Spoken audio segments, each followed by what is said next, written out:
So we're talking about how we go from beginner to intermediate. If you've tuned in, I'm sure that there's something that's bugging you, and that's what we're here for. A good way to think about West Coast swing is I have 3 core patterns. As we scale patterns up and you get to more intermediate and beyond patterns, one of the things I want you to look at is this pattern a push, pass, or a whip? That's number 1.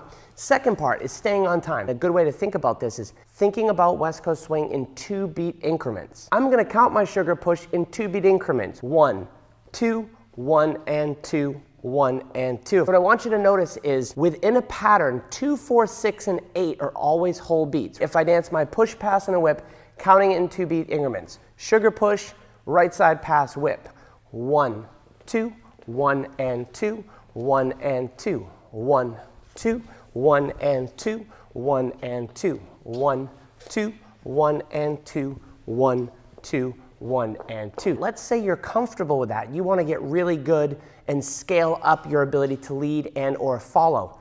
Connection. In West Coast, we have 2 basic connections that I need to master from a beginner to intermediate level. And one is our away connection and the other is our towards connection. That's good enough as it is. If you have a partner, you can obviously do this. If your partner doesn't dance, just say stand there and see if it works. So I'm working between my forward and away connection. If you don't have a partner, you can have a refrigerator, door, handle, and I can practice moving away from that and I can practice moving into that. Now, I'm going to concentrate on my weight through my feet as I do that.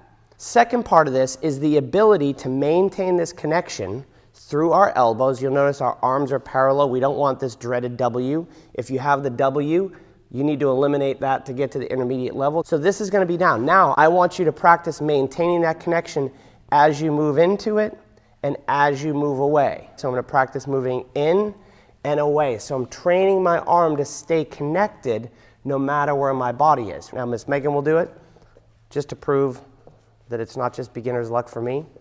So she's maintaining that connection. From a more advanced perspective, I can practice even moving out of the slot to one way or out of the slot to the other, because as I start to get into my styling things, I want to be able to lead my partner up and down the slot without affecting this connection. So Miss Megan will do it.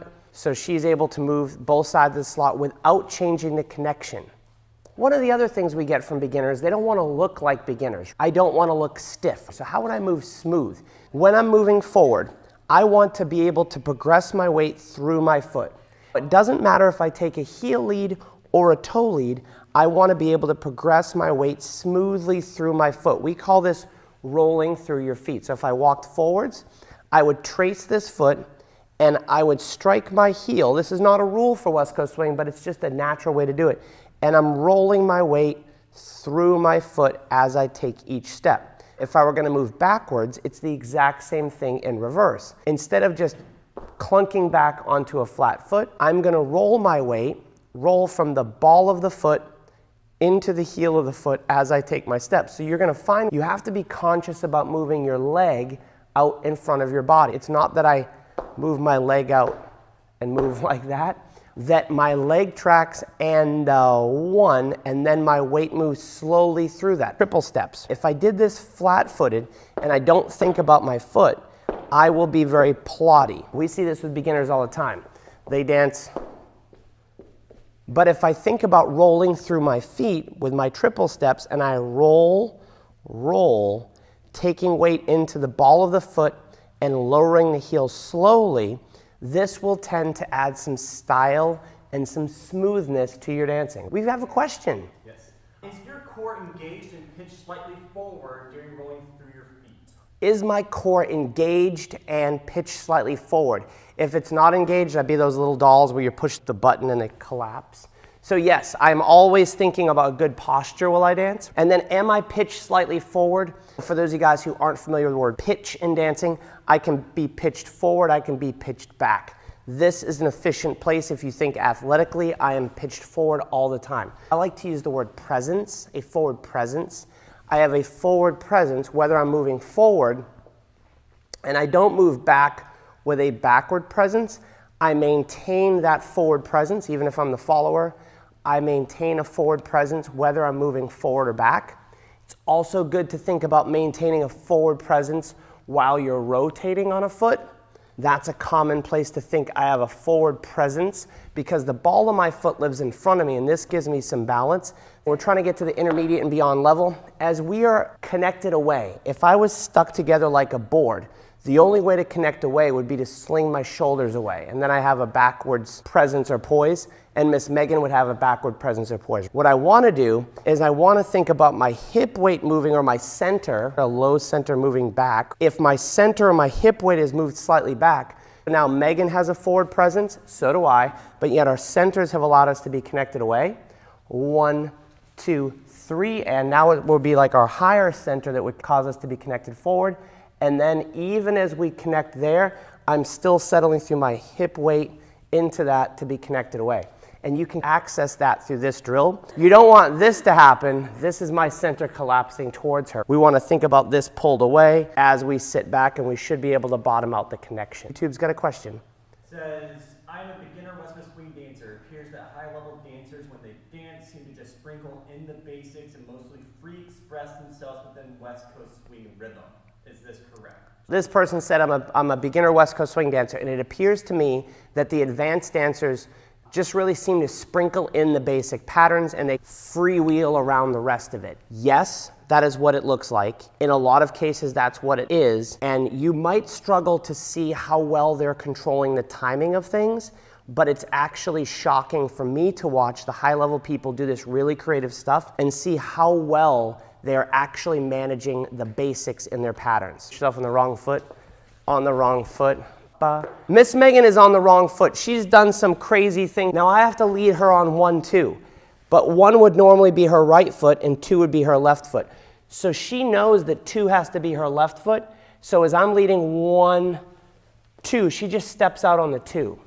So what would look like some sort of stylistic mumbo jumbo that they're not adhering to the basics, they actually know where they need to be on 2, 4, 6, and 8 so well. But yeah, for sure it looks like they're ignoring the basics except for a few that we can recognize, but it's shocking to see how well they actually acknowledge where 2, 4, 6, and 8 are in the pattern and how well the leaders and the followers respect that. Another question.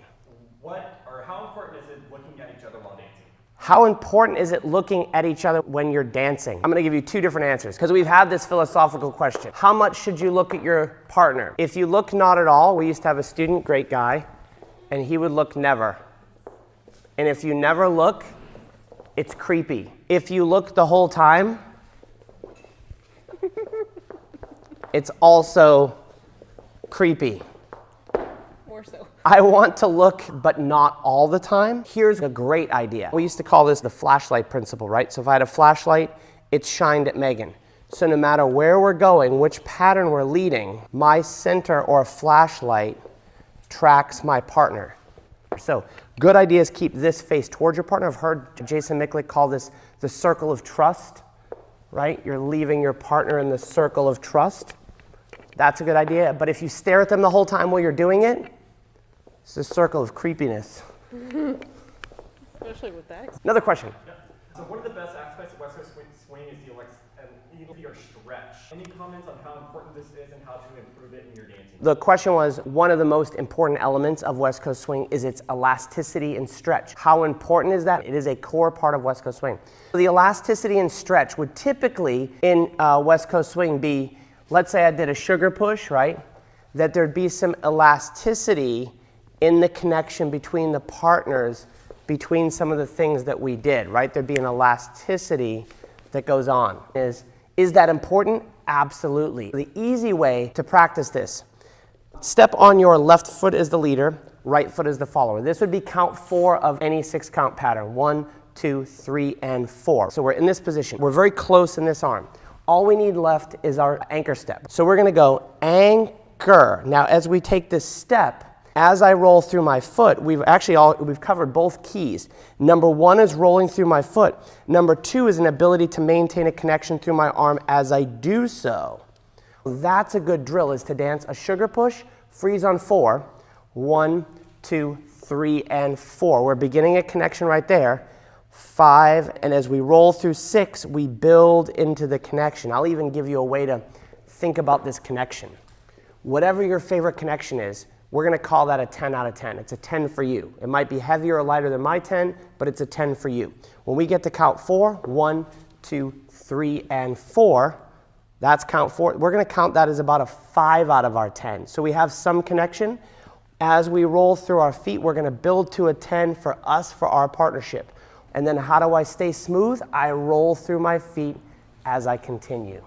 What do you do when the leader blocks your slot? Here is the slot, right? If I do my job, I let my follower have the slot and I move myself out of the way. So what do you do when the leader blocks the slot? I'm gonna give you 2 answers. If it's in class, run them over. Let me explain. If it's in class, if it's a learning environment, you wanna show the leader, hey buddy, you're not getting out of my space. Because what that does for me as the leader is it makes me aware that something's going wrong. I better get the heck out of the way to give my partner some room to come through. On the flip side, when you're social dancing, I think this is one of the keys that makes us into better dancers. You wanna have the ability to recognize, he's not getting out of my way, so you're just gonna make up for it. He's not getting out of your way, and Megan just makes up for it. You wanna identify what the partner's doing wrong, and then just adjust it. Do you have any thoughts from the follower's perspective? Definitely in class, you want to make them aware that they're not doing something correctly. Socially, you don't really want to correct too much on the floor because that's not very nice. But for sure, I kind of just adjust as I dance. Any other questions? Last one that we have, does the follower come forward as a result of the elasticity? Does the follower come forward as a result of the elasticity? Yes and no. I would mainly say no. Megan says no, and I say yes and no. What you don't want to get into is the follower bouncing off this into the next thing, because that creates this 1, 2, 3, and 4. Megan feels like she's getting a lot of elasticity, and she goes 5 and 6. And this happens. If you watch, there's no anchor step really. 1, 2, 3, and 4. 5 and 6. So she feels that bounce in the elasticity. She's come out forward. Instead of having her left foot hooked behind, can you hook it behind the correct position? She has alleviated the pressure and stepped out of it onto the left foot and bounced out of it. So as a rule, you shouldn't come out just because of the elasticity. There's 2 reasons why you would. Number 1, you darn well know he's leading the next pattern. 1, 2, 3, and 4, 5, and 6. There's elasticity and you go, wait a minute, he's moving, okay, I'm in the next pattern.